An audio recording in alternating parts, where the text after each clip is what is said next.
Olá pessoal, sejam bem-vindos ao podcast do canal Centrado em Cristo. Esse é o mais novo projeto que nós estamos começando aqui e eu quero começar com chave de ouro. Hoje nós temos o privilégio de estarmos com a presença aqui de um amigo, de um irmão muito querido, esse pastor que na verdade é polivalente. Eu vou ler para vocês aqui o currículo dele. Ele é bacharel em teologia pelo Seminário Teológico Batista do Nordeste. Ele é bacharel em Direito pela Faculdade Rui Barbosa, mas ele também é sargento do Corpo de Bombeiros Militar da Bahia. Além disso, ele atua como pastor da Igreja Batista Shalom, em São Francisco do Conde, é segundo vice-presidente da Ordem dos Pastores Batista do Brasil, Seção Bahia, e é presidente da Associação das Igrejas Batista da região metropolitana de Salvador. Ryan, ou Ryan Santana, seja bem-vindo ao podcast Centrado em Cristo. Olá, meu amigo. Para mim é uma alegria estar aqui com o Leandro, é um grande amigo. E você é um referencial para nós. E pode diminuir muita coisa aí, que na verdade o nosso grande papel é que nós sejamos servos. E essa é a nossa grande alegria, a gente poder servir. Cada ponto desse aí que foi citado, com certeza é uma responsabilidade nossa em servir. Sim. Servir naquele lugar que Deus nos colocou. Eu falei aqui sobre Ryan e Ryan, e talvez isso seja uma gafe que muitas vezes eu venha cometer aqui. Porque, na verdade, o seu nome é Ryan, Isso. mas eu te conheci como Ryan. Olha, essa história é interessante aí, viu? Na verdade, minha família me chama de Ryan, meus amigos, né? Todo mundo chama de Ryan. Mas aí eu fui pro quartel lá, quando eu passei no concurso, aí cheguei, fui dizer meu nome, o cara, nada, isso aí é do filme O Resgate do Soldado Ryan. Aí começaram a me chamar de Ryan, e aí eu acabei me apresentando como Ryan, ficou hoje na corporação, todo mundo me conhece como Ryan, você já me conheceu como Ryan. Foi. E é difícil trocar de Ryan para Ryan, assim, mas eu não me importo não, pode me chamar de Ryan, minha esposa me chama de Ryan, me chama de Ryan às vezes, e até os amigos hoje passaram a chamar de Ryan, Sim. Ryan, então tá tudo certo, viu? Que bom, graças a Deus. Eu fico feliz pela sua presença, pela presença de Fernanda aqui, sua esposa. Eu fico muito feliz mesmo, já te conheço há pelo menos 13 anos já. Aí, É uma caminhada, já fui pregar lá na igreja em São Francisco do Conde, um privilégio lá estar com os irmãos. É uma caminhada de algum tempo já juntos. E que bom, ressalto mais uma vez essa oportunidade de você estar aqui abrindo esse trabalho aqui da gente, do Sentado em Cristo. E que seja assim uma bênção para que outras pessoas venham também, possam compartilhar da sua vida, da sua história, daquilo que tem feito para o reino de Deus, compartilhar da sua trajetória, porque Deus faz tantas coisas, né? Através de nós, na nossa vida, e é isso que a gente quer contar para as pessoas. A gente quer contar o que Deus tem feito, o que Deus continua fazendo, né? Porque no final das contas, Deus não só fez no passado, quando a gente lê a Bíblia e vê as histórias que estão contadas lá, né? Mas Deus continua fazendo. Eu que agradeço, né? Para mim é uma honra estar aqui e tenho visto o seu trabalho, o seu empenho em levar as verdades bíblicas para as pessoas. E essa temática que você trabalha, centrado em Cristo, é um referencial importante para o momento que nós estamos vivenciando na história, em que há um desvio doutrinário, um desvio de mentalidade com relação à perspectiva teológica, à vida com Deus, à vida cristã. E a gente precisa realmente retornar às origens da igreja, dos servos, e a sua proposta é maravilhosa, e para mim é uma honra estar no primeiro podcast. Poxa! Para mim é uma alegria, que Deus abençoe. Amém. Muito mais, e eu sei que aqui será realmente um início de grandes vitórias que o Senhor já tem te dado e vai te dar muito mais, em nome de Jesus. Amém. Mas para quem não te conhece, me conte aí um pouquinho de sua vida, sua infância, sua história, sua família. Me conte um pouquinho de você aí, como é sua trajetória de vida. Eu costumo dizer que quem olha para mim vê assim, essa cara amarelinha aqui, pensa, esse menino deve ter sido criado lá em algum apartamento desse aí, nada contra, né? Mas, na verdade, a história de minha família é uma história que é de muita simplicidade, de alguns momentos até de escassez, em alguns momentos, nunca de passar fome, mas nós passamos por grandes necessidades. Eu sou filho de Dona Antônia e seu Raimundo, né? São referenciais para a minha vida. Tenho umas 3 irmãos, 2 irmãs mais velhas, Luana e Liliana, e o mais novo, que inclusive agora foi consagrado ao Ministério Pastoral também, é o Legal. Rodrigo, né? A Luana, ela é pastora lá na Igreja Renovada, lá no Paraná, né?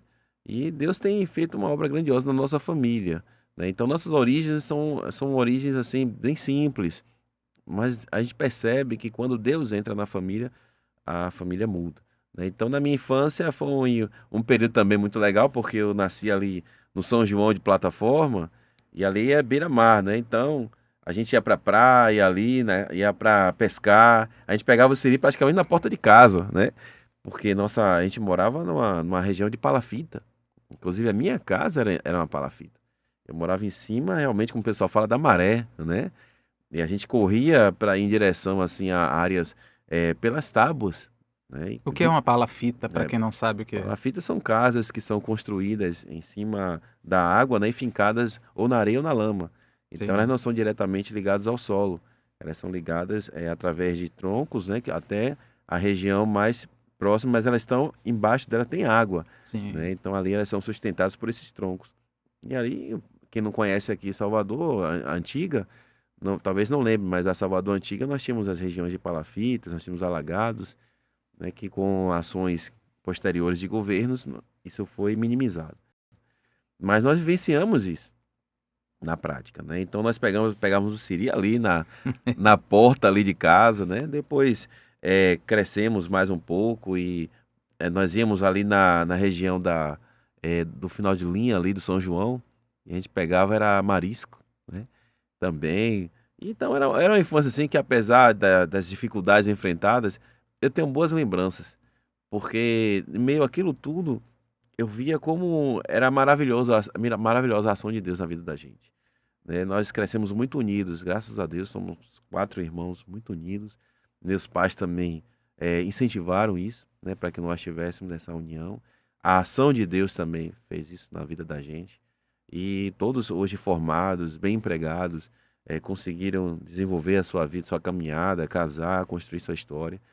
Eu acredito que isso fez algo grandioso na vida da gente. E aí eu encontro com Fernanda, né? Fernanda, minha esposa, né? Logo depois a gente casa e aquilo ali é o que vai assim realmente contemplar a vida do homem, né? Quando ele pode sair da casa de seu pai, sua mãe e construir a sua história, né? Como diz a palavra do Senhor. E ali a gente tem crescido muito, louvo a Deus pela vida dela.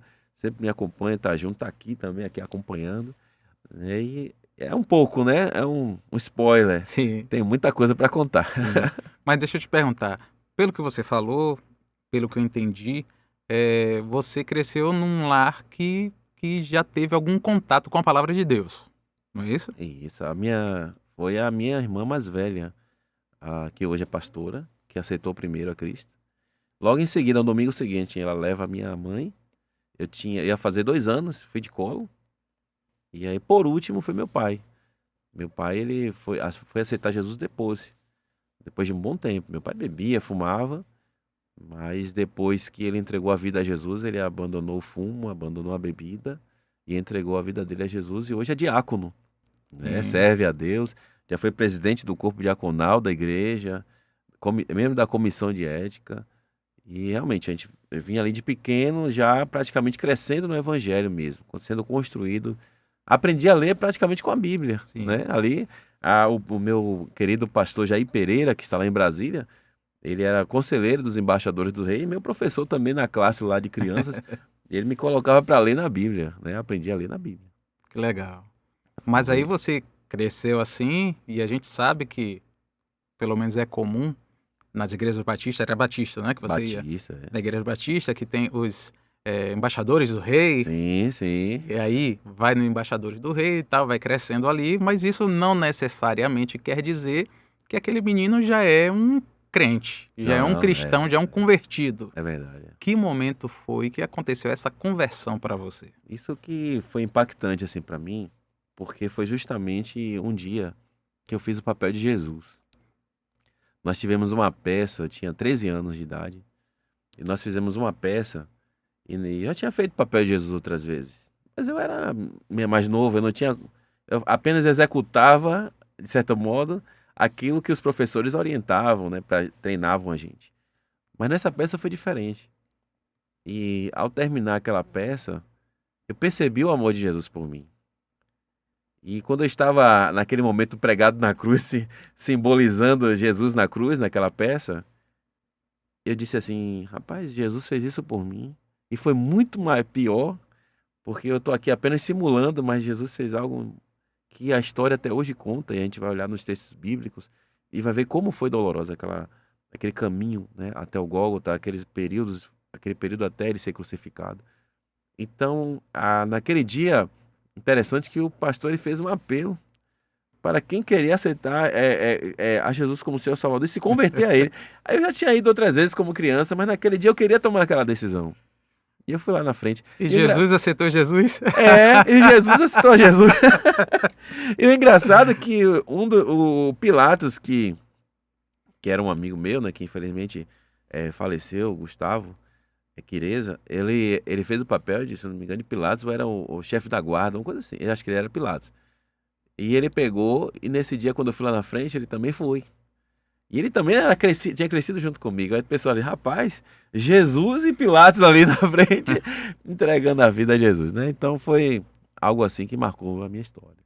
E aí você se converteu e assim, você já estava naquele ambiente de igreja e você já começou a se envolver assim em termos de atividades mesmo, de tomar frente de coisas, ou você seguiu apenas congregando? Como é que foi esse seu envolvimento assim? Porque eu sei que você em algum momento se enveredou mesmo por essa questão de tomar frente de coisas, de liderança, vamos dizer assim, né? Eu acredito na liderança, como já existem textos, né, científicos que falam sobre isso, na liderança nata, né? Desde escola, sempre nos lugares que eu estava, eu acabava assumindo algum papel de liderança. Quando eu fui para a igreja, eu com 8 anos de idade, nos embaixadores do rei, quando eu fiz 10 anos, ou foi 11, eu já era embaixador-chefe. Eu já exerci uma função de chefia nos embaixadores do rei. E quando passou esse período, eu vi que a igreja passou também a me olhar mais nesse propósito. E me colocavam uma vez para pregar. Eu preguei pela primeira vez com 14 anos de idade. Imagine. Legal. 14 anos de idade, nervoso. Não me pergunte o que foi que eu preguei. Eu sei que eu bebia água mais do que pregava. E o papel caía no chão 700 vezes, né? De nervosismo. Mas a gente sente que havia um trabalhar de Deus naquilo ali. Então, quando eu saio dali, estou ali nos embaixadores, eu vou ser embaixador-chefe, e aí depois eu cresço ali dentro, vou ser conselheiro dos embaixadores, depois fui para o grupo de ação missionária, e aquilo foi ganhando corpo, né? E indo para a liderança, com 20 anos, eu já estava na liderança da Juventude Batista de Salvador, né? Junto com uma equipe que fez uma história grandiosa. Então a igreja, ela começou não somente a igreja, mas logicamente é justamente a ação de Deus na vida da gente, né? E a igreja começa a perceber essa ação de Deus. Isso é importante a igreja perceber isso, né? E fortalecer isso, apoiar esse trabalho de liderança. E eu me senti apoiado pela minha igreja. Até citar aqui a primeira igreja batista de Plataforma, onde eu sou nascido e criado, né? E ali eles fortaleceram essa visão de liderança. E isso culminou, né? Porque talvez você me pergunte depois, que é a questão dos seminários, né? Que é uma história também bem interessante. Sim. Eu acho interessante isso, Ryan, porque às vezes a gente que eu digo aqui, eu estou generalizando, claro, a gente tem um olhar com certo preconceito em relação ao jovem, devido ao estilo, a certa afinidade que o jovem tem, e aqui eu vou botar muitas aspas, com as coisas do mundo e com a imaturidade, sobretudo os jovens dessa geração mais atual, que acaba amadurecendo mais tardiamente, e a gente acaba tendo um certo preconceito, e eu acho que isso é uma questão que a gente precisa, como igreja, ter muito cuidado, muito critério. Porque se a gente não tomar cuidado, a gente vai perder muitas pérolas que um dia a gente já cultivou, Isso. que um dia a gente já lapidou, a gente vai perder justamente por esse preconceito. Hoje a gente tem tido dificuldade, e aqui eu estou novamente dizendo, generalizando, né? A gente tem tido dificuldade de selecionar jovens que tenham aspirações pelo ministério. Uhum. E a questão é, será que de fato é que não se tem jovens com aspiração ao ministério? Ou será que a expectativa dos que estão mais velhos é que tenham jovens com a mesma cabeça que os mais velhos têm? Então eu acho que talvez a gente como mais velhos, a gente precise quebrar o paradigma nosso, Isso. de que os tempos são outros, embora a palavra de Deus seja eterna, e que a gente precisa ter um olhar diferente em relação aos jovens de hoje, para que a gente consiga adaptar essas duas coisas. Uma nova geração, mas que teme a Deus e que esteja contextualizada para que a gente tenha o melhor das duas coisas. Perfeito. Leandro, você tocou num ponto muito importante. Porque assim, liderança para mim é o que me atrai. É o foco do meu ministério, inclusive. É formação de líderes. Um exemplo disso é que na igreja que eu pastorei hoje, 12 anos, nós temos 3 jovens que nós encaminhamos para o seminário. A igreja percebeu o ministério de Deus na vida deles, ainda jovens, encaminhamos para o seminário, sustentamos eles no seminário, dávamos uma bolsa para eles comprarem livros, passagem ou algo que eles precisassem. E após isso havia um projeto para eles também. Havia um campo para eles trabalharem. O que eu percebo, na verdade, é a perspectiva de liderança nas igrejas. Às vezes isso não está muito claro. Sim. E está muito mais atrelado a quem está à frente e não a uma proposta de igreja, em termos de curto, médio e longo prazo. Por que é que eu falo isso? Porque eu tive líderes excelentes. E por que eles eram excelentes? Porque eles amavam a gente. Então, quando vou me despir daquilo que eu entendo, que eu acho, mas eu passo a amar e cultivar aquela planta que está crescendo, ela vai tomar forma, ela vai crescer, ela vai desenvolver de forma sadia. O que foi que esses grandes líderes lá atrás fizeram com a gente? Eles deram todas as condições para que nós nos tornássemos quem somos hoje, e não para que nós nos tornássemos quem eles eram ou quem eles queriam que nós fôssemos. Isso, exatamente. Então, eu acho que o que falta é isso. Líderes que estejam dispostos a regar e dar sustentação, apoio, mentorear, Sim. cuidar mesmo, zelar, para que eles sejam aquilo que Deus quer na vida deles. Amém. Né? O processo de Deus acontece, não o meu processo, não a minha ação. Porque perceba que a gente já viu isso várias vezes, o homem, se ele pegar uma borboleta, um casulo e tentar tirar e fazer com que ela vire borboleta antes do tempo, ela não vira. Sim. Ela precisa passar por aquele processo dela, né, de sair do casulo, de se fortalecer, aquilo faz parte do processo. Então, a gente percebe isso. E o amor é muito importante no processo. Sim. Então foi isso que formou aquela liderança. Quando eu falo aquela liderança, porque não só fui eu gerado dessa liderança. Sim, sim. Eu tenho hoje da minha geração vários que são pastores, líderes, Sim. e até nas suas empresas, Sim. empresários que foram gerados daquele momento, Sim. daquele processo histórico.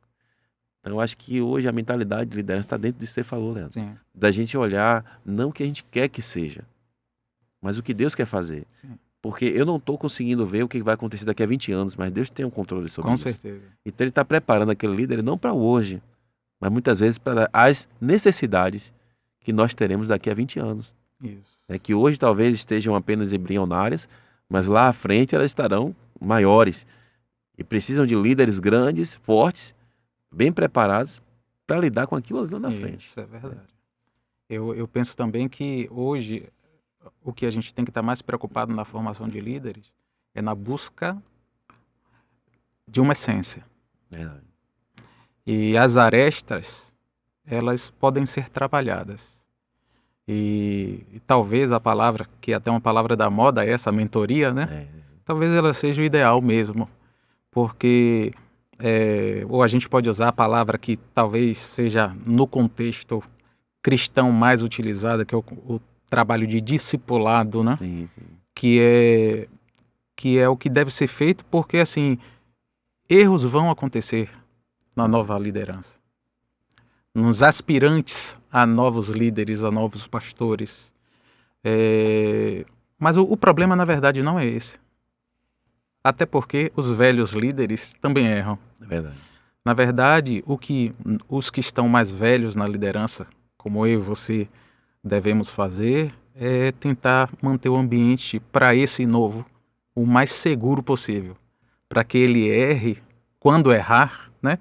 Ele erre dentro de um ambiente em que ele possa ser ajudado e que possa haver o mínimo de dano possível, para que ele vá crescendo, aprendendo e desenvolvendo para ele ser o melhor que ele pode ser diante do Senhor e diante do serviço que ele tem a cumprir. Eu penso que isso Perfeito. é algo que a gente precisa trabalhar e fazer. Mas, enfim, vamos voltar à sua trajetória de novo. Mas esse papo é um papo também que a gente vai longe. vai longe, muito longe. Mas, enfim, alguém Você vai ter que marcar mais uns 5 podcasts. Vamos lá. Mas aí quer dizer que investiram em você e você se enveredou por essa coisa aí de liderança com outros jovens, mas vocês fizeram eventos também. Fizeram eventos, eu acho que até o Clama Bahia, se eu não me engano, vocês tiveram participação. Como é que é esse negócio aí? Não, o Canta Salvador, né? Sim, o Canta Salvador é mesmo. E o Salvador em Adoração, né? Com o Sérgio, que hoje está à frente, né? Que é meu amigo, grande abraço para ele também. E eu lembro que nós éramos novinhos ali, né? Meninos, e aí nós conversávamos muito e existia a possibilidade de a gente trazer alguns cantores, algumas pessoas para cá. A gente conseguiu até um recurso de uma empresa. E aí a gente conversou com o Sérgio tinha uma afinidade também com o Gerson Gabriele, e aí a gente pegou e foi lá, e aí ele disse, não, vamos chegar para dentro. E ali nós começamos a fazer o trabalho que foi o Salvador em Adoração, Sim. né? O Salvador em Adoração. Eu não lembro se foi primeiro o Canta, se foi primeiro o Salvador em Adoração, eu acho que foi o Canta primeiro, depois nós criamos o Salvador em Adoração, e foi algo espetacular. Imagine uma geração de meninos de 21, 22, 23 anos, organizando um evento que a gente gostaria de estar ali na plateia ali. E a gente estava no palco organizando as coisas. E foi algo grandioso, e até hoje o Sérgio, imagine que o Sérgio começou aquele trabalho lá atrás. E hoje o Sérgio faz esse trabalho em nível de Bahia, nas prefeituras, de ter uma empresa hoje. Sim. E como isso foi legal, né? E os eventos que a gente fazia em termos de juventude, era principalmente, foi isso que fortaleceu também essa aliança com o Sérgio e com outras áreas, é porque nós focávamos muito no desenvolvimento espiritual desses jovens. Amém. Nós fazíamos acampamentos e congressos. Imagine que em uma geração que gosta de festa e farra, né, como o pessoal fala aí atrás, jovem não quer nada, mas nós realizávamos acampamentos com foco na vida espiritual. E nesses acampamentos davam 600, 700 jovens. Legal. Às vezes a gente tinha mais vagas. Nós fizemos um acampamento ali no Recanto da Bênção. Nós cobramos R$ 40. E aí tinha gente que chegava assim, eu só tenho 20, vai.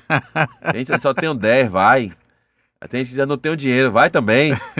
Acabou que a diretoria toda dormiu lá de fora, no relento, e o pessoal lá dormindo nas casas. Nós não tínhamos mais onde colocar jovens. E a proposta do acampamento era uma proposta de desenvolvimento espiritual da vida desses jovens. Muitos deles, eu encontrei com um jovem agora, Leandro. Eu fui fazer um trabalho agora missionário junto com o pessoal de Curitiba, com o presidente da nossa convenção, que é o Yukias Paim. Aí ele convidou lá para a gente ir lá para Barreiras. E quando cheguei lá, no oeste, no meio do mato, nesse trabalho que nós vamos realizar, tá lá um jovem, Gabriel, missionário daquela geração, lá atrás. Que ótimo. Tomando conta do trabalho lá e fazendo crescer uma igreja que ia fechar. Imagine esse trabalho lá atrás como foi importante. Com certeza. Então, eu acho, às vezes, isso também é uma palavra para os jovens também. Não precisa ficar querendo fazer festa, essas coisas, não. A festa acontece, quando o jovem tá, a festa já acontece. Sem dúvida. Mas quando a gente coloca aquele foco no fortalecimento espiritual, a turma também cola. E os pastores também se sentem também motivados a enviar. Sim. Né? Porque, sabe, olha, não é só oba-oba, não é só... Tem o cunho ali do crescimento, desenvolvimento espiritual. Sim. E isso foi uma marca da nossa geração. Nós fizemos acampamento da Jubabe, e uma vez, né, me mandaram lá para... A gente ia para sul da Bahia. Sim. Aí a gente vai com um palho, o pastor Milton Rocha. Aí a gente vai com um palho, o palho pé começa a esquentar, meu. Quando a gente chega ali, em Conceição do Almeida, 500 jovens lá no congresso. E a gente com o carro já sem funcionar direito. E a gente ali dá uma palavra, que ia ter o congresso geral, né? Tinha os congressos regionais, e ali estava indo nos congressos regionais para chamar para o congresso geral. Aí chega em Conceição do Almeida, o carro já não estava bom. E quando a gente sai de lá, o carro quebra perto de Jequié. A gente larga o carro em Jequié e diz assim, ó, cada um vai para um lugar. Aí me dão R$ 20 para ir para Maracás. Aí eu chego lá com aquelas camisas, parecendo camisa de político. Meio-dia, quando eu cheguei lá, menino, um clima ameno. Eu disse, que cidade gostosa. Aí quando eu cheguei lá, aí vi aquela clima gostoso. Quando chega à noite, meu amigo, a temperatura caiu 5 graus. Eu com aquela camisa e tendo que falar, pessoal, bora todos pra praça. E jovem para se acabar lá no Congresso. Vamos pra praça, ó, saindo fumaça pela boca, eu tremendo. Aí disse, meu irmão, eu preciso ir embora daqui urgente. Mas foi muito legal. São experiências assim que foram fazendo a gente olhar como é bom se dedicar à obra do Senhor, Sim, né? Como jovens, organizar ações, né? Que a gente possa fortalecer esses jovens. E eles possam olhar e dizer, eu quero ficar aqui na igreja. sim, Eu quero ficar no reino de Deus. Porque nesse lugar aqui eu vou conseguir ser feliz, eu vou conseguir me divertir, brincar, ter sim, amigos. E eu também vou desenvolver a minha vida pessoal, minha vida social, minha vida familiar. Eu acho que esse seria talvez o grande legado que nós, como líderes daquela época, né, sim, fomos incentivados sim, e incentivamos também a outros. sim, com certeza. Né? E me diga uma coisa, chegou uma hora que alguém disse assim, Ryan, vá fazer seminário teológico. E aí? Como é que foi isso? Na verdade foi assim, eu tive uma primeira vez que eu ia ser indicado para o seminário. E eu não queria. Porque eu sabia que seminário automaticamente ia ser pastor. E eu não queria de jeito nenhum ser pastor. Aí o que é que eu fiz? Eu me matriculei no curso de radiologia à noite. Aí o abençoado lá, olha que minha igreja tinha quase 1.000 membros à época. O abençoado pega, levanta a mão e diz assim, olha, nós vamos indicar o irmão Rayan. Eu disse, não, eu tô no curso de radiologia, não tenho como. Rapaz, foi a pior coisa que eu fiz na minha vida. Porque eu não consegui emprego em lugar nenhum com esse curso de radiologia. Só Deu fez gastar dinheiro pra com o curso. gastar dinheiro, deu tudo errado, tudo errado. Aí eu disse, Deus, eu entendi a mensagem. Mas eu não vou dizer sim, também não vou dizer não. Eu quero me ver já sentado lá na cadeira. Tá certo, Deus, ele é Deus, né? De todas as coisas. Aí pronto. Aí eu fui trabalhar no São Rafael, tava trabalhando no São Rafael, né? E aí daqui a pouco eu saí do São Rafael. E quando eu saí do São Rafael, eu ganhei minha indenização. E tinha saído do seminarista também. E aí a igreja pegou e disse assim, olha, nós vamos fazer uma nova solicitação aqui. Aí um outro irmão lá de novo, pela obra do Espírito Santo, levanta a mão. Eu peguei, baixei a cabeça, meu Deus, é agora. E eu tinha dito ao Senhor, não vou dizer nem sim nem não, né? Então eu fiquei cá. Aí daqui a pouco, eu gostaria de indicar o irmão Rayan. Meu Deus do céu. Aí vem a outra irmã, eu confirmo, aí apoio, apoio. Agora, irmão, tem uma coisa. Nós não estamos com recursos para pagar o seminário. Então, o irmão Rayan vai ter que aí custear. A igreja sempre custeou o seminário de todo mundo, só no meu, na minha vez. Mas eu disse, eu vi ali a mão de Deus. Deus estava dizendo, você está vendo aí? Lá atrás, agora estou te ensinando. Peguei a minha rescisão e paguei o semestre. E no outro mês, como é que faz? No outro semestre, como é que faz? Aí eu cheguei, juntei um dinheiro ali, outro aqui, desempregado já, né? Tinha saído do São Rafael, tava sem nada. Aí eu peguei, juntei ali, aí quando eu cheguei pra tesoureira lá do seminário, ela disse, o quê, menino, tá maluco? Eu disse, não, vim pagar o mês. Eu até achei que ela falou assim, né? Porque eu pagava no semestre, tinha desconto. Eu disse, eu não tenho como pagar o semestre, só vou pagar o mês. Ela, não, a sua igreja já pagou. E de agora em diante ela vai custear o seu seminário. Né? E eu vi aquilo como Deus dizendo assim, olha, você ou confia em mim ou você não confia. Né? Ele manifestou ali que ele queria que eu estivesse nesse ministério. Se você me perguntar, Leandro, você queria? Eu disse, não, eu não queria. Por saber a responsabilidade, por saber como é importante o ministério pastoral, o sofrimento que o pastor muitas vezes precisa passar, né, em alguns momentos. Tem a alegria também, mas eu só via mais a parte da responsabilidade e do peso. Mas hoje eu me encontro nisso que eu estou e vejo que Deus usa as ferramentas que Ele tem. E Ele olha para nós assim, olha, eu preciso te usar. Né? A gente é importante nesse processo de Deus na história. E essa conversa de que seminário esfria cristão? Me diga aí, me conte aí. Ó, eu fiz seminário, fiz 3 semestres de seminário. Depois eu saí do seminário, acabei não concluindo. Aham, Minha formação de graduação é História. aham, Mas, assim, o tempo que eu fiquei, não me esfriei. aham. E você, se esfriou?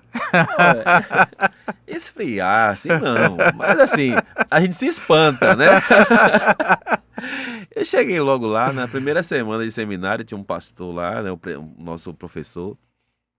Aí ele disse assim: olha, não sei o que é que vocês estão fazendo aqui. Vocês são uma cambada de maluco. Isso aqui é coisa de doido. Fala assim mesmo. E eu espantado, vim de EBD, de igreja, né? Tudo ali. A gente tinha aquela coisa lúdica, né? Com relação ao seminário. Seminário não vai resolver nada na sua vida. Você não vai sair mais crente daqui, não. E eu fiquei com aquilo na cabeça, né? Rapaz, você não vai sair daqui mais crente. Quer dizer que eu tô vindo pro seminário achando que eu vou aprender Bíblia, que eu vou ficar. E ele jogou aquilo, mas depois eu entendi. Realmente ele tinha razão, né? O seminário não forma pastores, já começa isso, né? Que a gente já sabe disso. O seminário forma teólogos, né? O ministério pastoral é um chamado de Deus na vida do homem, Isso. né? Mas ele, logicamente, se você chegar para um pintor, ele dizer assim, ó, vem aqui fazer um orçamento na minha casa. Aí ele vai lá na sua casa, aí diz, olha, eu preciso pintar aqui essas paredes e tal. Beleza, ele vai fazer o orçamento direitinho. Aí você vai dizer assim, começa a pintar. Ele vai dizer assim, não, eu não tenho como, porque eu tenho que buscar minhas ferramentas. E é justamente isso que o seminário é. Ele te dá as ferramentas. Isso, Mas ele não, porque ele disse que ia buscar as ferramentas, ele não deixa de ser pintor. Entende? com certeza. Então, não é porque ele ainda não pegou as ferramentas que ele não é um pastor. Mas é importante ele ter as ferramentas para ele trabalhar na sua função ministerial pastoral, Sim. né? Então, assim, não me tirou a fé, né? Mas eu guardei até o fim. Tinha momentos assim que a gente olhava assim, meu Deus, o que é isso, né? Mas eu acredito que isso tem muito a ver com a base, Sim, a sua base, sim. né? E quando a sua base está bem firmada, quando o seu alicerce está bem firmado, você ouve o que for, mas você está centrado em Cristo, como você aqui é Sim, o com tema, a certeza. temática da sua, do seu portal. Eu acredito nisso, que quando nós estamos centrados em Cristo, nós não nos desviamos por palavras ou Sim, eu acredito até que aquilo enriquece o conhecimento, exatamente. né? Eu não posso estar fechado aqui, né? Quando eu vou ler Eric Fromm, aí alguém vai dizer, pô, Eric Fromm é um teólogo ateu, imagine, vai ser até um paradoxo, É, né? Mas ele é ateu, mas por que ele está escrevendo sobre Deus? Talvez ele me quer me dar um olhar sobre Deus que eu não quero enxergar e que vai me fazer acreditar mais nele. Então, quando eu vou estudar Eric Fromm, eu não estudo Eric Fromm querendo descobrir em que ponto ele vai falar que Deus não existe ou em que ponto Deus não tem poder. Eu quero descobrir nas palavras dele como Deus é grande, né? E como um homem escreve um livro dessa grossura falando de um Deus que ele não acredita. sim, Entende? Então, assim, eu acho que é essa a questão do seminário. Eu preciso olhar para tudo aquilo que acontece e não estar fechado aqui. sim. Eu preciso me enriquecer, porque quando a gente vai para o ministério, aquele menino lá vai fazer uma pergunta para você que vai te dobrar todo. Exatamente. E se você não tiver uma percepção mais aberta, mais inteligente, né, mais dentro daquilo que ele está dizendo, compreendendo o que ele está dizendo e trazendo para a luz da palavra de Deus, Sim, você não vai conseguir fazer essa conexão, porque você ficou o tempo todo fechado, né? com certeza. Então, eu acho que o seminário ele abre a visão da gente, ele escancara os olhos da gente. A gente consegue enxergar o mundo numa perspectiva diferente. A gente consegue ver Deus até, inclusive, de uma maneira mais ampla. Sim, sem dúvida. Mas para aqueles que já acreditavam nesse Deus Sim, piamente, sim, até talvez antes de entrar no sim. seminário. Eu costumo dizer que, na verdade, quando a gente despreza a teologia, nós cristãos, né, a gente acaba cuspindo no prato que a gente come o tempo todo. Verdade. Porque quando a gente lê a Bíblia, do jeito que a gente lê, é o trabalho de teólogos, De verdade. de linguistas, de pessoas que dedicaram a vida estudando para poder trazer todo aquele conhecimento, né, Isso. de uma forma inteligível para a gente mais simples. Verdade. Então, assim, a gente tem que tomar muito cuidado nesse quesito. E eu acho que você foi muito feliz quando você disse que se a gente estiver centrado em Cristo, a teologia ela não vai atrapalhar. A gente não tem que ter medo de confrontar a verdade. Uhum. a verdade ela é a verdade sempre. E se você confronta a verdade e a verdade ela permanece após o confronto inabalável, na verdade ela vai ser fortalecida em você. Verdade. Então, assim, alguém que tem medo de confrontar a verdade, no final das contas, será que acredita que é a verdade mesmo? Perfeito. É. Esse é um Os ponto. seus receios, os seus medos ali, né? Então, isso é um problema sério. Uma outra questão que eu também concordo com você é a questão de ampliar os horizontes. Porque, assim, no final das contas, às vezes a gente não pensa determinadas coisas por falta de oportunidade. Às vezes a gente está olhando assim numa direção e aí, em determinado momento, alguém lança determinada luz de uma outra forma e você diz assim: puxa, eu nunca tinha pensado nisso.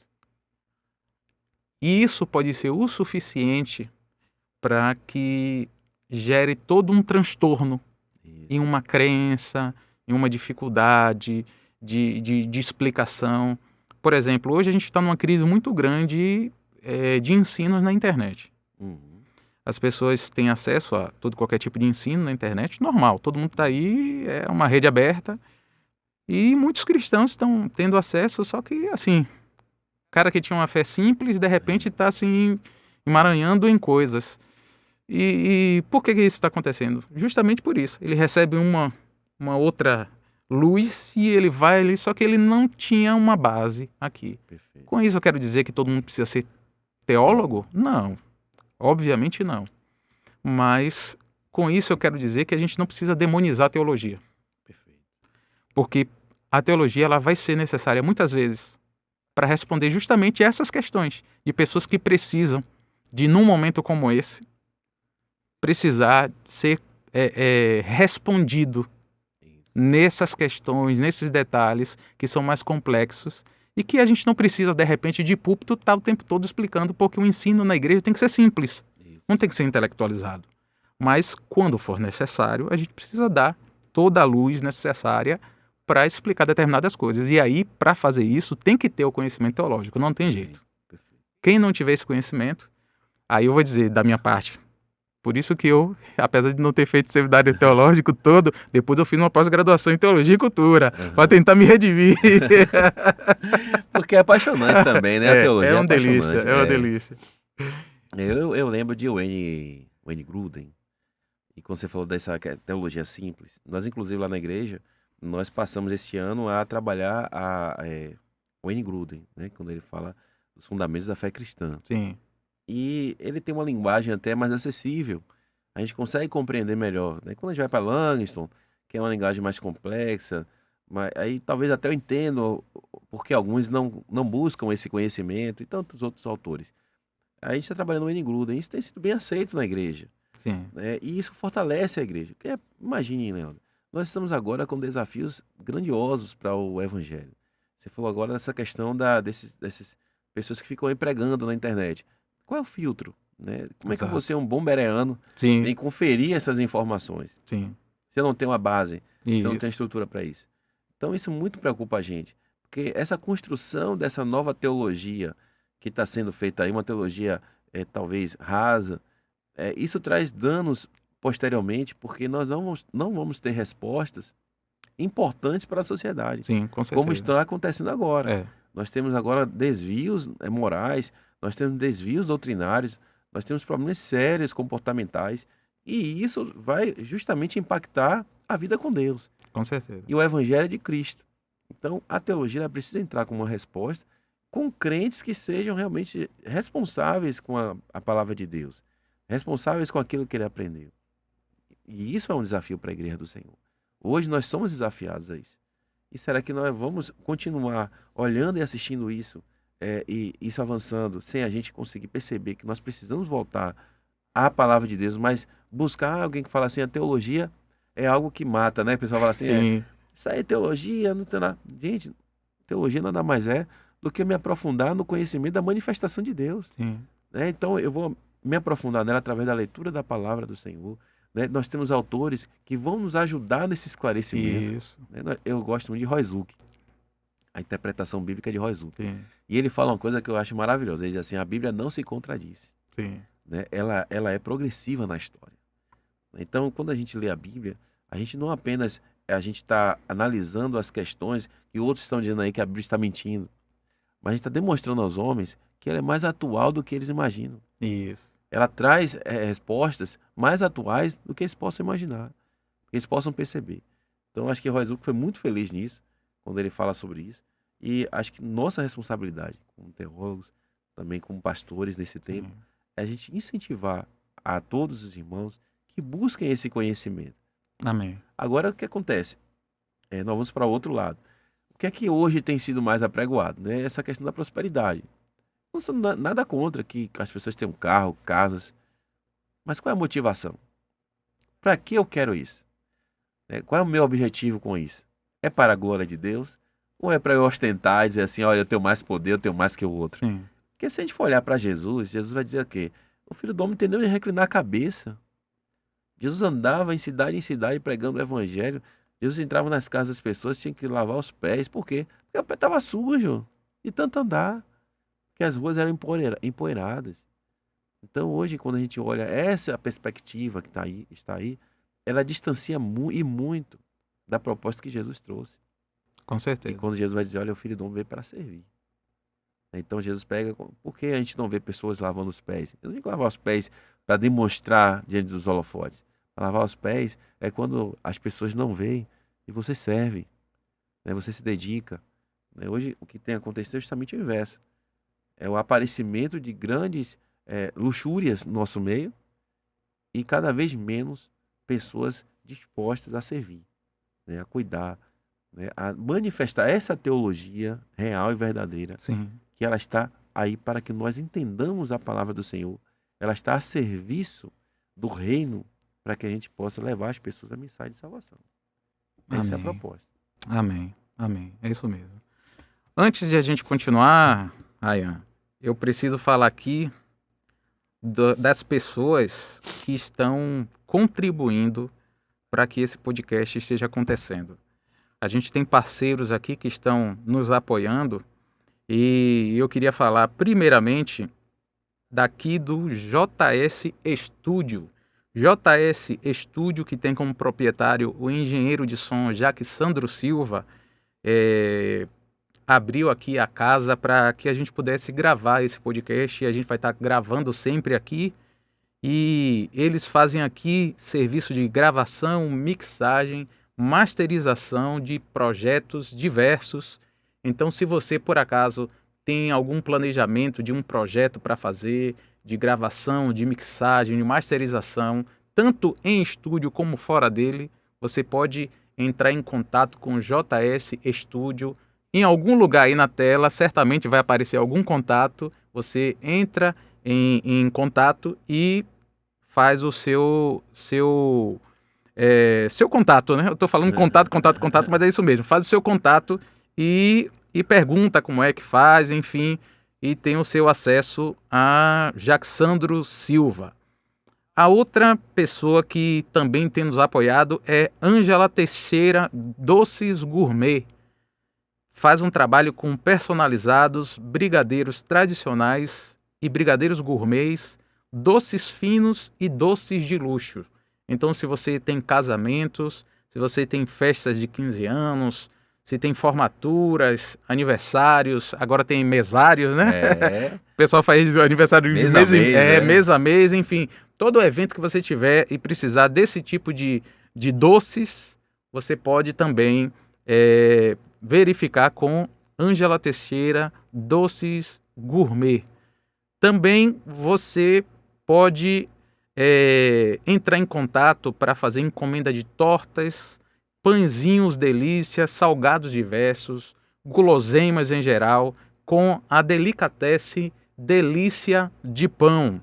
Tem nos bairros de Jardim Nova Esperança, Nova Brasília, Pernambués e Brotas. Também vai aparecer aqui na tela o número de contato desses locais. E por fim, eu quero falar para vocês aqui de um dos nossos parceiros, que é a Turismo, inclusive está aparecendo aqui agora. A Turismo, que é uma agência de viagens que elabora viagens customizadas com atendimento personalizado para diversos destinos no Brasil e no mundo. Para você que acompanha o podcast Centrado em Cristo, preparamos um cupom especial. Acesse o site turismeu.com, coloque o cupom Centrado em Cristo e, ao comprar sua viagem, utilizando esse cupom, receba seu seguro viagem gratuito de até 7 dias para destinos nacionais. E por falar em viagem, se você tem um sonho de conhecer Israel, a Turismeu está preparando uma super excursão para esse destino em 2023. Acesse o site deles e entre em contato e faça a sua inscrição. Então, se você quer conhecer Israel 2023, tem excursão para lá através da Turismeu. Então vamos lá, Rayan. Pronto. É, Coisa boa aí, viu? muita coisa. Depois passa o contato aí. Pronto. É o seguinte, me conte aí agora sobre a Igreja Batista Shalom, essa experiência de 12 anos pastoreando essa igreja em São Francisco do Conde. Você já foi lá, né? Você Sim, já sabe como sei. é. A Shalom foi um presente de Deus na minha vida, né?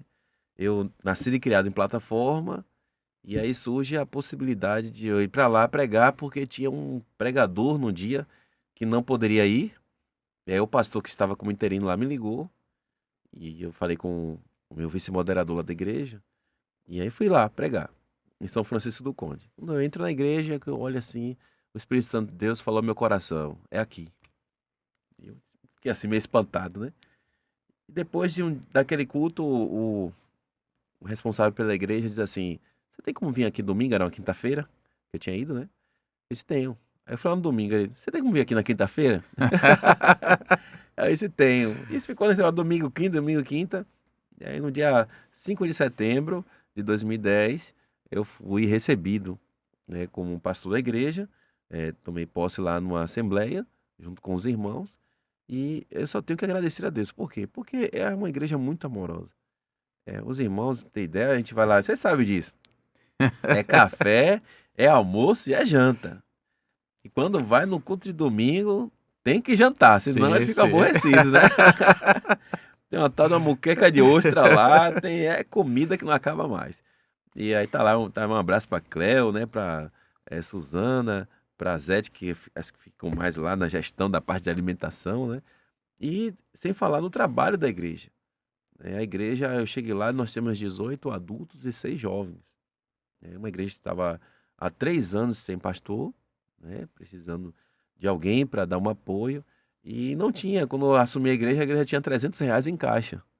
Eles disseram para mim, olha, nós não temos recurso financeiro para remuneração. Eu disse, não tem problema, a gente vem aqui trabalhar, a gente vem aqui ajudar. E aí nós começamos a trabalhar e graças a Deus a igreja conseguiu desenvolver. Em 2 anos nós conseguimos juntar um dinheiro em caixa. Nós abrimos uma congregação, depois abrimos outra congregação. Nós enviamos seminaristas, nós conseguimos desenvolver o trabalho de liderança da igreja. Nós temos hoje 18 líderes formados na igreja. Temos uma irmã que já foi para trabalho missionário em Guiné-Bissau e no Paraguai, que a igreja deu apoio para poder ela ir também. 3 irmãs que fizeram missiologia também aqui em Salvador, né, indo e voltando. Um casal que fez o trabalho aqui de casal de namorados, né, curso de namorados, aqui em Salvador. E hoje estão casados. Tem ideia, Leandro, como é importante esse trabalho de liderança? Esses meninos, eles vieram para cá para fazer o curso de namorados. Casaram, e aí surgiu um trabalho para eles lá em Ipirá. Ele passou num concurso lá.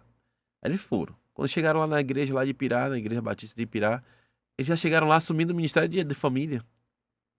Imagine que cá eles estavam trabalhando junto com a gente. Mas o trabalho de liderança é tão forte que eles sentem-se líderes e quando chegou lá, eles não conseguiam não ser líder. Eles lá assumiram o trabalho de ministério da família. Então, assim, a Shalom, ela tem essa questão de, apesar de ser uma igreja que não tem muitos recursos financeiros, mas ela consegue desenvolver trabalhos e projetos que igrejas grandes não conseguem. Sim. Uma das questões que mais a gente conseguiu desenvolver lá é ser uma igreja autogerenciável. Não é autogerenciável que não precisa de Cristo, não é isso. Sim. Não. É uma igreja que ela consegue funcionar e eu não preciso estar lá o tempo todo dizendo faz isso, faz aquilo. Não, eles já sabem o que fazer. Quando a gente diz assim, vai ter um evangelismo, todo mundo já sabe o que vai fazer, o seu papel. Quando eu chegar logo lá, Aí eu chegava, aí tava todo mundo esperando o pastor chegar para começar o culto. Eu disse, não, irmãos, mesmo que eu não chegue, vai ter oração, vai ter culto, né? O culto ao Senhor. Isso, logicamente, eu percebi as dificuldades e a gente foi Sim, trabalhando nisso. sim. E hoje, a gente percebe que aquele momento que Jesus falou, né? Até quando estarei convosco, né? Deus está dizendo assim, olha, nem sempre eu vou estar aqui, mas você vai precisar fazer, desenvolver, Sim, sim. né, suas capacitações. E ali eu vi isso na igreja. Amém. Hoje, até tem um irmão que veio de Valença, eu estava conversando com ele, teve até uma filha há pouco tempo, e aí ele tá com um membro lá da igreja, e ele disse que um dia estava conversando com o pastor da igreja ele veio, né, de Valença.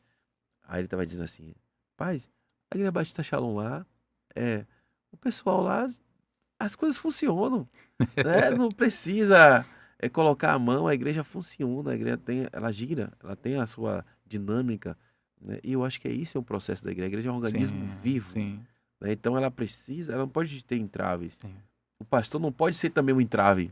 sim. O pastor E é um não pode, não pode ser centralizador. não pode ser centralizador. Porque a partir do momento que eu chego para meu líder, olha, dou a ele autonomia, lógico que é uma autonomia. O que é que eu digo só a eles, meus líderes? Eu não quero que vocês façam nada sem eu saber. Eu quero saber. Eu não estou dizendo que você precisa me pedir autorização para fazer. Não é isso. Eu quero saber o que vocês estão fazendo. Por quê? Porque qualquer coisa que der errado, ou que eu perceber que possa melhorar, eu vou chamar eles e dizer, olha, tem isso aqui, esse ponto de vista. O que é que vocês acham? Se eles disserem assim, não, pastor, a gente já pensou nisso, a gente vai por cá. Talvez eu esteja errado. Como muitas vezes eu estive, Sim, eu dizia assim, olha, vamos por esse caminho. E dizer, não, pastor, mas tem isso e isso aqui. E eu dizia assim, não, realmente eles estão certos. Então vamos por aí, por esse caminho. Então, essa gestão, como Habermas dizia, né, deliberativa, isso vai fazer com que a igreja cresça. Né? Quando a gente vê aquele livro A Treliça e a Videira, de Colin Marshall e Tony Payne, eles falam justamente desse desenvolvimento da videira. E às vezes se pensa muito no desenvolvimento da treliça. é o que fala da cultura discipulado, né? Na igreja? Isso, exato. Isso é. Exato. Então, o que é a videira? Ele fala daquela comparação, né? A treliça são aquelas madeirinhas, né, que vão sustentar a videira. E assim, às vezes o que adianta você colocar uma estrutura grande com uma videira pequena? Mas o que é que ele diz? A videira vai crescendo e a treliça vai acompanhando. Então, o processo de crescimento da igreja é um processo natural. É Deus que Isso. dá o crescimento. Amém. Agora, a treliça, ela é algo apenas para sustentar, não é para aparecer mais do que a videira. E quando eu falo treliça, para deixar claro o que seria essa treliça. Às vezes eu estou muito preocupado com o templo, com ar-condicionado, com banco acolchoado, com estruturas diversas de programações e programações e programações, eventos, eventos, eventos. E a missão primária é muitas vezes deixar de lado, que é evangelização, é discipulado, né? É doutrina, é cuidar, é a ação social, Sim, que é o papel social da igreja, sim. é muito importante. Então, a igreja ela se desvia muito do foco quando ela se perde nas questões de treliça. Porque tem muita gente que quer construir grandes templos e acha que está fazendo um grande serviço para Deus. Isso. Tudo bem, vamos construir grandes templos, mas já temos gente para isso? Ou então vamos construir pessoas, Amém. né? Começar por um, por dois, por três. Às vezes uma igreja ela começa embaixo de uma árvore. Sim. Ali está 12, 15, daqui a pouco está 40. Agora a gente precisa de um lugar para a gente se reunir. É. Aí tudo bem. Agora não, vamos pegar uma casa aqui, como muitos fazem, um galpão, e vamos encher de gente. Não é isso. A gente só vai ter uma reunião de pessoas. É. Porque uma igreja ela nasce de um processo de crescimento, desenvolvimento. Christian Schwartz vai falar do desenvolvimento natural da igreja. E ele fala de 8 marcas de uma igreja que cresce. E uma das marcas que ele fala é justamente a liderança capacitadora. E para eu fazer com que eles se sintam líderes, eu preciso liderar de forma a capacitá-los a serem líderes e a sentirem parte daquele processo da igreja. Construir-se também e construir na vida de alguém. Não apenas eu dizer, não, agora aceitei Jesus, estou aqui no meu canto, já garanti meu passaporte, já estou carimbado. Não, não é isso. A proposta não é essa. Né? Então a Shalom, voltando para ela tem essa coisa comigo. Né? Eu tenho um carinho muito grande pelos irmãos e sinto também esse carinho dos irmãos comigo.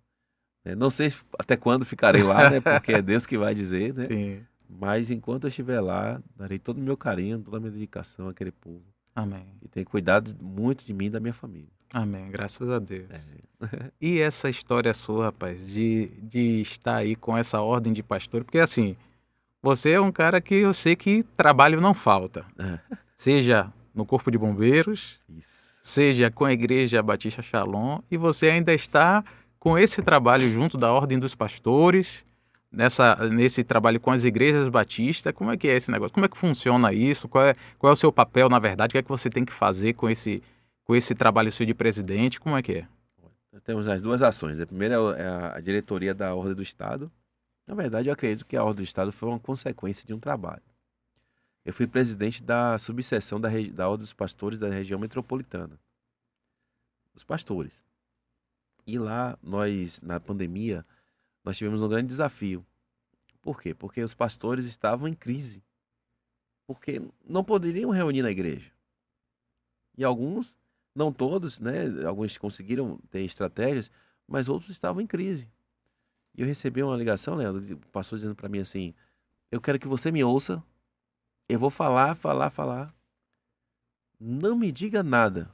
E ao final eu vou desligar o telefone. Tudo bem. Ele falou 40 minutos, é só nos monossílabos, né? Certo, ok. Ao final ele desligou o telefone. E eu liguei pro meu mentor, que é o pastor Euquias Paim, né? Que é o atual presidente da Convenção Batista Brasileira. E eu liguei para ele à época e disse a ele assim: o pastor ligou para mim aqui agora e disse para mim essas coisas, e eu tô aqui preocupado, tô com medo do homem se matar lá. Aí ele disse assim: não, vamos fazer o seguinte, a gente precisa urgente, também tô com uns casos aqui. Vamos fazer aqui esse negócio, parece que tem um negócio de um Zoom aí. Tava começando a pandemia, Sim, né? sim. Bora ver se a gente consegue fazer algo. Você consegue já começar amanhã aí na Bahia? Eu disse, ó, amanhã não. Na época ele era presidente da Convenção do Paraná, né? Ele foi presidente da Convenção Batista Brasileira agora, esse ano. Sim. Mas na época ele era presidente da Convenção Batista do Paraná. Eu disse, olha, que você é presidente do Paraná e da convenção, para você é fácil. Eu sou aqui presidente de uma subseção da região metropolitana, não tem essa expressão toda. Aí ele disse, então faz o seguinte, eu começo aqui na sexta e você começa na segunda. E aí eu participei com ele na sexta, da do Paraná, para ver como era, que funcionava, e nós abrimos na segunda-feira. E aí nós começamos a trabalhar. É a parte de mentoria, acompanhamento, ouvir, conversar, trabalhamos temas com livros e tal. E isso foi fortalecendo, fortalecendo. Tem ideia, lá no Paraná, eu fui chamado em outubro do ano passado para um congresso lá. E nesse congresso eles reuniram todos os pastores que estavam fazendo parte dessa mentoria que nasceu dessa conversa. Sim. 174 pastores Poxa. lá em Foz do Iguaçu. E eles me chamaram para contar a história de como surgiu essa mentoria, né? E aí, como isso ganhou proporção na Bahia, nós hoje temos pastores que fazem mentoria ou aqui com mentoria da Bahia, ou ele pode hoje fazer mentoria em qualquer lugar. É só ele, nós temos hoje um grupo de gestão e o pastor disse para mim, eu quero fazer parte da mentoria. Eu jogo lá no grupo de gestão o nome dele, eles já me dizem quem é que pode receber ele naquele dia, naquele horário, e ele pega e caminha com aquele grupo. E aí isso trouxe uma visibilidade e um trabalho para a Bahia. Então eu fui para Luiz Eduardo Magalhães e quando chega lá, me indicaram para ser presidente da Ordem do Estado. Eu abri mão, eu declinei. Porque eu tinha um amigo que estava também. Para mim, ele era interessante que ele fosse o presidente, era uma ideia minha. Então eu não queria disputar com ele, ele tinha sido indicado. E eu peguei e declinei. E aí, quando chegou na segunda rodada, aí eu peguei e me indicaram para vice-presidente. Aí eu disse, agora eu não posso negar, né? E aí foi quando saiu uma eleição até inesperada para mim, né? Assim, dizendo, porque nós tínhamos outros nomes lá, Sim. exponenciais da nossa denominação, e não ficaria nem um pouquinho chateado se eu não fosse eleito. Mas eu acredito que isso é fruto de um trabalho, Sim. né? As pessoas querem ver um trabalho sendo realizado. E também isso gera também mais responsabilidade para a gente continuar. E aí, quando eu voltei da convenção, na semana seguinte, era a eleição para presidente da Associação Batista da Região Metropolitana. E eu estava entregando o meu cargo, depois de 4 anos de presidente da subseção, e agora entreguei o cargo, estou dizendo agora, graças a Deus, né? Vou descansar e sair de lá presidente da Associação Batista das Igrejas Batistas da Região Metropolitana. A gente sabe assim, logicamente, que ninguém faz nada sozinho, Sim. entendeu? Para eu aceitar esse convite, eu cheguei, Nanda, e aí, o que você acha? Ela disse, não, a gente tá junto. Porque se ela dissesse não, Parceira, né? exatamente, se ela dissesse não, eu não ia. Porque eu sei que essas coisas também mexem muito com a estrutura da Sim. família, apesar de a gente sempre buscar ajustar a agenda Sim. direitinho. Mas aí eu imagino que um grandes pressupostos é justamente a gente não trabalhar sozinho. E aí fala daquela descentralização que a gente falou nesse instante. Sim. Eu não posso deter todas as questões comigo. Agora mesmo nós tivemos uma situação documental para resolver. Eu liguei para a secretária, você pode resolver isso? Ela, posso. Você precisa de quê? Ela disse, eu preciso só de um carro que possa me levar lá, eu preciso da documentação, eu preciso disso. Ela foi me dizendo, o recurso é esse que precisa. Eu cheguei, entrei em contato com o tesoureiro, disse, olha, nós temos esse recurso, perguntei à diretoria, a diretoria dá, ok, pronto. Ela falou e resolveu. Pronto, ótimo. Quer dizer, ela está com disponibilidade naquele dia. Se eu fosse, eu ia ter que abrir mão de outras coisas na minha vida para poder estar lá. Quando outra pessoa pode fazer, entendeu? Então, ah, não, mas eu que fiz. Não, não é a gente que faz, somos nós. Sim. Porque se a diretoria ela desenvolve, Leandro, só para encerrar essa parte para você ver como é tão legal. Todo ano, nosso acampamento de mulheres da região metropolitana dava prejuízo. As irmãs fechavam 150 lugares, só iam 60, 70. Eu não sei se você viu lá no meu Instagram, eu postei agora há pouco, tem lá um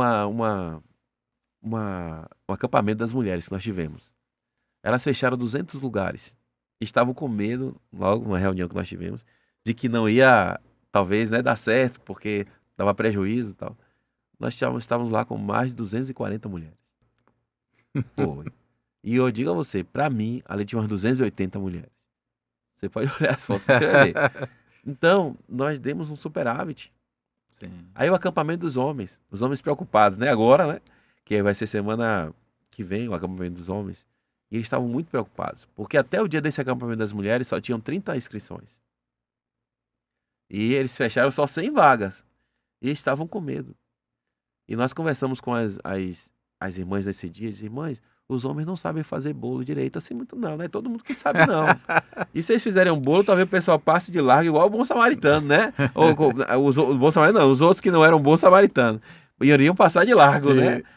E talvez um bom samaritano comprasse só para ajudar. Né? Aí disseram assim. Aí eu falei com elas, gente, faça um bolinho, Sim. faz um almoço. Eles dão até, talvez até ajudem com o dinheiro lá, que é para homem mais fácil isso.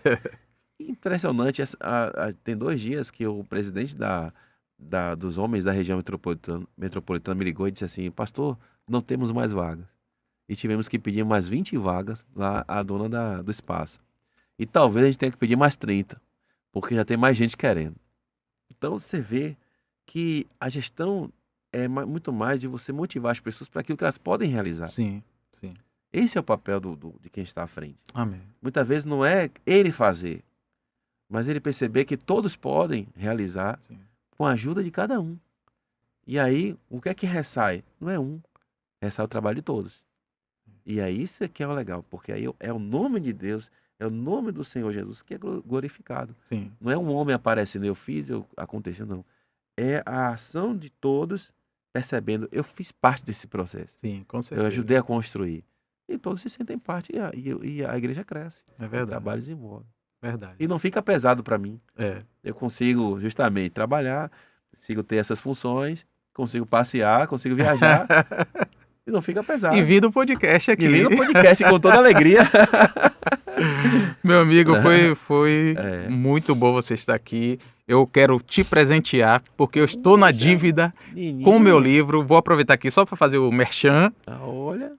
Meu livro aqui, lançado esse ano, Vida Cristã Baseada no Evangelho. Você que não teve oportunidade de ver, esse livro fala sobre como você viver uma vida cristã baseada única e exclusivamente no Evangelho. Hoje, infelizmente, as pessoas elas têm contato muito fortemente com ou uma vida baseada na religiosidade ou no legalismo, e a proposta aqui é a gente mostrar em contraste tanto a religiosidade e o legalismo e mostrar que nenhum desses 2 pontos é o correto e indicar o evangelho baseado na escritura, principalmente na carta aos Romanos, que é a explicação que o apóstolo Paulo dá, né, sobre o evangelho, como você viver essa vida que agrada a Deus, que é uma vida feliz, é uma vida cheia do Espírito Santo, é uma vida em que você tem paz, alegria, gozo no Espírito, uma vida que você pode viver em abundância diante da presença de Deus. Muitas vezes com lutas, com dificuldade, Perfeito. Isso aqui não é algo que Jesus promete que você não vai sofrer, como muita gente diz. Você vai sofrer, vai ter luta, vai ter dificuldade, mas em contrapartida, Jesus garante que ele vai estar com você, porque o Espírito Santo ele vai estar te ajudando em toda a caminhada. Então esse livro aqui fala sobre isso. Eu espero que você, ao adquiri-lo, possa aprender sobre isso aqui, assim como eu aprendi do apóstolo Paulo, né? Estou compartilhando nesse livro. Se você quiser adquirir, você pode entrar em contato comigo pelo e-mail contato@centradoemcristo.com.br. Deve aparecer aqui em algum lugar também, né? Na tela, enfim. Ou você pode acessar o Google aí e vai estar na Shoptime, Americanas.com, enfim, nessas lojas virtuais, todas elas, ou pelo menos a maioria, já tem disponível, tá ok? Leandro Melo Silva, Vida Cristã Baseada no Evangelho. Esse aqui é do meu amigo Rayan. Logo, viu? Ô, meu amigo, muito obrigado. Para mim foi uma alegria estar aqui contigo. Espero que o Senhor abençoe ainda muito mais esse projeto.